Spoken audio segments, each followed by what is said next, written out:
কোনো রকম ঘষাঘষির ঝামেলা ছাড়াই মাত্র 5 মিনিটে যদি এরকম গাঢ় আর পিওর তালশাঁস বার করে নেওয়া যায়, তাহলে অন্য কোনো কষ্টকর পদ্ধতিতে আমরা কেন তালশাঁস বার করব। আর এর জন্য পুরো ভিডিওটি না দেখলে আপনারা বুঝতেই পারবেন না বটি বা কাঁচি দিয়ে কি করে 5 মিনিটের মধ্যে সহজে তালশাঁস বার করা যায়। দেখেছেন বন্ধুরা, এর মধ্যে কিন্তু কোনো রকম ছিবড়ে বা আঁশ কিছুই নেই, একদম পিওর তালশাঁসটাই আমরা পেয়ে গেছি। আর এই পদ্ধতিটা জানার জন্য আপনি শুরু থেকে শেষ পর্যন্ত ভিডিওটি কন্টিনিউ করুন। আমরা তালশাঁস বার করার কাজটা কিন্তু সবাই মোটামুটি ভালোই পারি, কিন্তু সেক্ষেত্রে দেখা যায় তালের শাঁস বা তালের পাল্পটা কিন্তু অনেক পাতলা হয়ে যায়। আর তালশাঁস বা তালের রস যদি পাতলা হয়ে যায়, তাহলে রেসিপিগুলো কিন্তু অতটা ভালো লাগে না খেতে, আর তালের ফ্লেভারটাও কিন্তু অনেকটা কম হয়ে যায়। তাই এই পদ্ধতিতে তালশাঁস বার করে নিন, দেখবেন একদম গাঢ় পিওর তালশাঁসটা পেয়েছেন আপনি। আর মাত্র 5 মিনিটে কি করে তালের রস থেকে তিতভাব দূর করে নেবেন সেই ভিডিওটাও আমার চ্যানেলে দেওয়া আছে, চাইলে ভিজিট করে নিতে পারেন। তো আর বেশি কথা না বাড়িয়ে চলুন এবার শুরু করা যাক। এর জন্য প্রথম আর দরকারি কাজ হলো তালগুলোকে ভালো করে পরিষ্কার জলে ধুয়ে নিতে হবে, কারণ তালগুলো যখন গাছ থেকে পড়ে নিচে অপরিষ্কার জায়গাতে পড়ে, তার জন্য আমাদের ফুড পয়জনিং হয়ে যেতে পারে।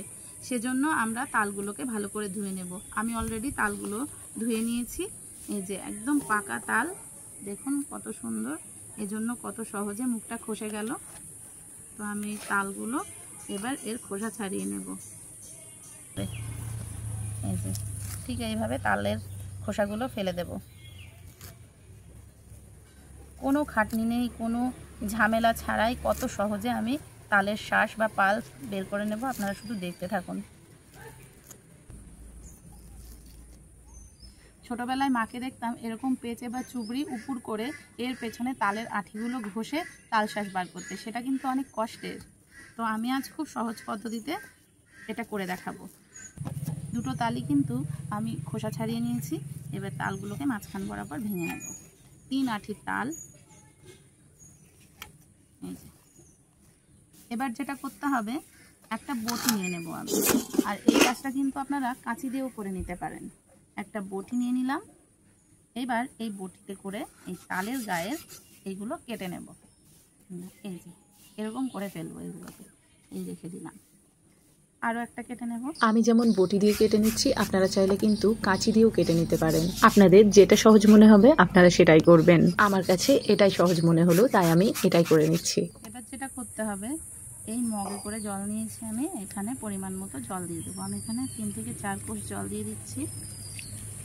দিয়ে এটাকে ভালো করে চটকে নেব। প্রয়োজনে আরও একটু জল লাগলে তখন দিয়ে দেব। এই দিয়ে দিলাম আরও একটু জল। মোটামুটি আপনারা আন্দাজ করে বুঝে নিতে পারবেন যে কতটা পরিমাণ জল লাগবে। আর এটা কিন্তু আমরা সবাই জানি কতটা পরিমাণ জল দিলে তালের শাঁসটা সহজে বের করা যায়। ঠিক এরকম বাড়ি দিয়ে দিয়ে সুন্দর করে আটার ডোয়ের মতো করে মেখে নিতে হবে, তাহলে অনেকটা নরম হয়ে যাবে। যত সুন্দর করে তালের ছোবড়াগুলো মাখা হবে, তত সুন্দর করে তালের শাঁসটা বের করে নেওয়া যাবে। এখানে আমি দুটো তালের জন্য 250 থেকে 300 গ্রাম জল ব্যবহার করেছি। আপনারা চাইলে আপনাদের প্রয়োজন অনুযায়ী জলের পরিমাণটা কম বেশি করে নিতে পারেন। তালের গায়ের যে ফাইবার বা আঁশগুলো কেটে নিয়েছিলাম, সেগুলোতে জল দিয়ে ভালো করে চটকে নরম করে নিয়েছি। এইবার কিন্তু একটা ভীষণ ইম্পর্ট্যান্ট একটা কাজ বাকি আছে, সেটা এবার করব। প্রথমে আমি একটা এরকম গামলা নিয়ে নিলাম। এবার নিয়ে নেব একটা নেট। এই নেটটা কিন্তু আমি আগে থেকে ধুয়ে রেখেছি। এবার এই নেটের মধ্যে এটা একটু একটু করে দেব আর চিপে রস বার করে নেব।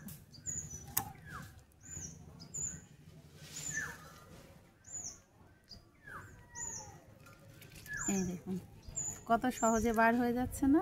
শুধু একটু চেপে বার করে নিতে হবে। এই দেখুন কত সহজে বেরিয়ে যাচ্ছে, কত ইজিলি। সত্যি আমি নিজেও আগে জানতাম না, বুদ্ধি খাটিয়ে এটা বার করেছি। আপনাদের ভালো যাতে হয় সেজন্য এই সহজ পদ্ধতিটা আমি আজ শেয়ার করলাম। আপনারা কিন্তু তালের সিজনে মন ভরে তালের রেসিপিগুলো খেতে থাকবেন এইবার এই পদ্ধতিতে তালশাঁস বার করে। কি সুন্দর নরম, একদম পিওর পাল্প, এর মধ্যে একটুও ছিবড়ে নেই, কিচ্ছু না, একদম পিওর পাল্পটা আমরা পেয়ে গেছি কত সহজে।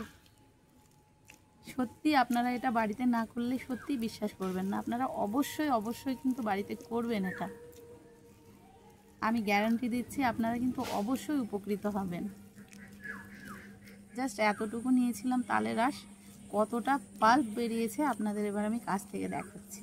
বন্ধুরা, আপনারা এই পদ্ধতিতে তালশাঁস বার করে ফ্রিজের মধ্যে কোনো একটা এয়ারটাইট কন্টেনারে করে রেখে দিতে পারবেন 1 মাস পর্যন্ত। 1 মাস পর্যন্ত ঠিক এর রং বা এর স্বাদ অ্যাজ ইট ইজ থাকবে, কোনো রকম চেঞ্জেস আসবে না। আর আপনি চাইলে এগুলোকে ডিপ ফ্রিজে রেখে বরফ করে আগামী 6 মাস পর্যন্ত আপনি এগুলোকে ব্যবহার করতে পারবেন। কি বন্ধুরা, ব্যাপারটা অনেক মজাদার তাই না? তাহলে দেরি কেন, এবার আপনিও ট্রাই করুন। তো বন্ধুরা, আপনারা দেখে নিলেন কত সহজে তালের শাঁস বা পাল্পগুলো বার করে নিলাম। আপনাদের কি জানা ছিল এই পদ্ধতিটা? জানা থাকলে অবশ্যই কমেন্ট করে জানাবেন। আর এত সহজে যদি তাল শাঁস বার করা যায় তাহলে তালের নানা ধরনের রেসিপি কিন্তু এইবার তালের সিজন জুড়ে আপনারা খেতে পারবেন। তো বন্ধুরা, এই সহজ পদ্ধতিতে তাল শাঁস বার করার নিয়ম আমি আপনাদের সঙ্গে শেয়ার করলাম শুধুমাত্র এই ব্যস্ততম জীবনকে একটু আসান করে তোলার জন্য, যাতে আপনাদের একটু উপকার হয়। তো আমার ভিডিওটি কেমন লাগলো অবশ্যই কমেন্ট করে জানাবেন।